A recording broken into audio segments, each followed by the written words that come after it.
নমস্কার দর্শক বন্ধুরা, কুকিং উইথ লাভ চ্যানেলে আপনাদের সকলকে স্বাগত।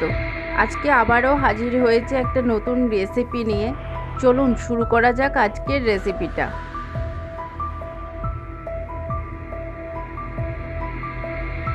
আমরা এখন 200 গ্রাম চিংড়ি মাছ নিয়ে সেটাকে পরিমাণ মতো নুন হলুদ মাখিয়ে ম্যারিনেট করে 5 মিনিটের জন্য রেখে দিচ্ছি।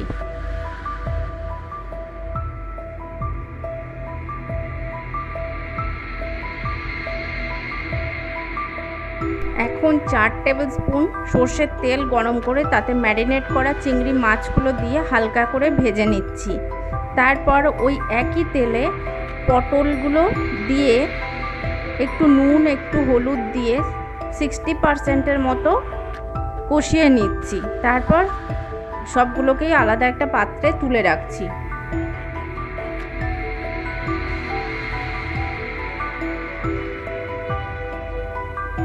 এখন ওই তেলে 2-3টা এলাচ একটা দারচিনি দিয়ে কয়েক সেকেন্ড নাড়াচাড়া করে নিয়ে দুটো মিডিয়াম সাইজের কেটে রাখা পেঁয়াজ দিয়ে 3 মিনিটের মতো কষিয়ে নিচ্ছি, গ্যাসের আঁচটা একেবারে কমিয়ে।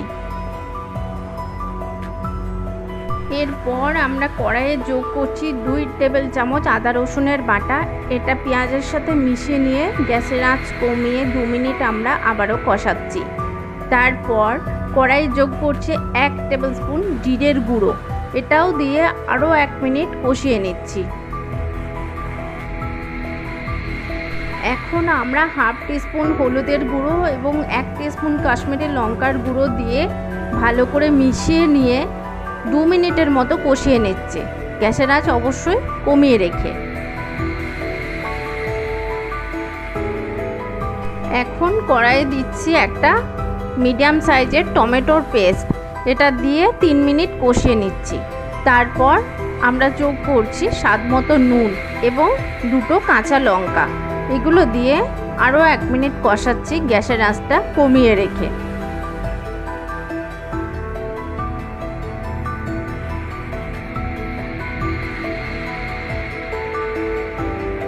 এখন ভেজে রাখা পটলগুলো কড়াইয়ে দিয়ে 2 মিনিট কষিয়ে নেবার পর এখানে যোগ করছি আমরা ভাজা চিংড়ি মাছ, সেগুলোও দিয়ে আরও 1 মিনিট কষিয়ে নিচ্ছি, গ্যাসের আঁচ অবশ্যই কমানো থাকছে।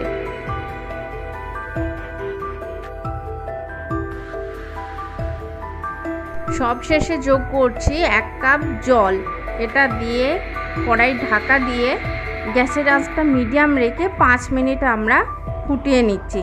তাহলে রেডি আমাদের আজকের রেসিপি পটল চিংড়ি। আপনাদের যদি আমার রেসিপি ভালো লাগে তাহলে লাইক শেয়ার এবং আমার চ্যানেলটিকে সাবস্ক্রাইব করতে অবশ্যই যেন ভুলবেন না।